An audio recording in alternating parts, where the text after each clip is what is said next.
Специализированный экопункт по приему населения вторсырья, подлежащего переработке, открыли в Якутске. Пластик, алюминиевые банки, бумага, автомобильные покрышки – все это десятилетиями может лежать на свалках, загрязняя и отравляя окружающую среду.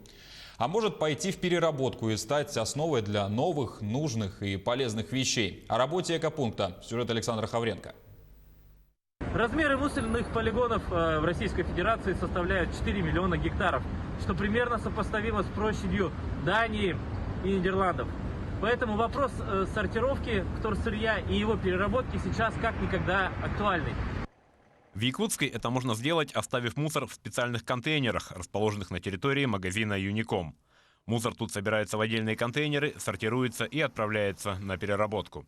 В нашем экопункте вы можете сдать такие типы вторсырья, как картон, пластик, алюминиевые банки, резину и батарейки. После накопления вторсырья вот в таких вот специальных баках его перекладывают в мешки для перевозки на нашу базу, где происходит так называемая заготовка вторсырья. Это может быть либо прессование и вывоз на завод по переработке, либо дробление вторсырья, как это бывает в случае с пластиком, для производства из него тротуарной плитки.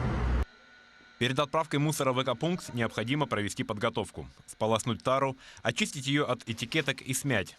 В картонных коробок убрать скотч и наклейки. Если есть следы загрязнения, жирные масляные пятна, пятна краски, то их лучше вырезать. В случае с пластиком стоит обратить внимание на маркировку.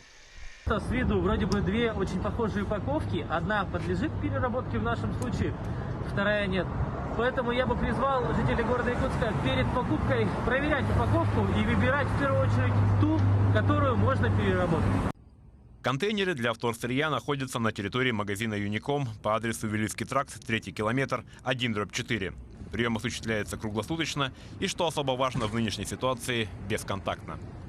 Александр Хавренко, Якутск.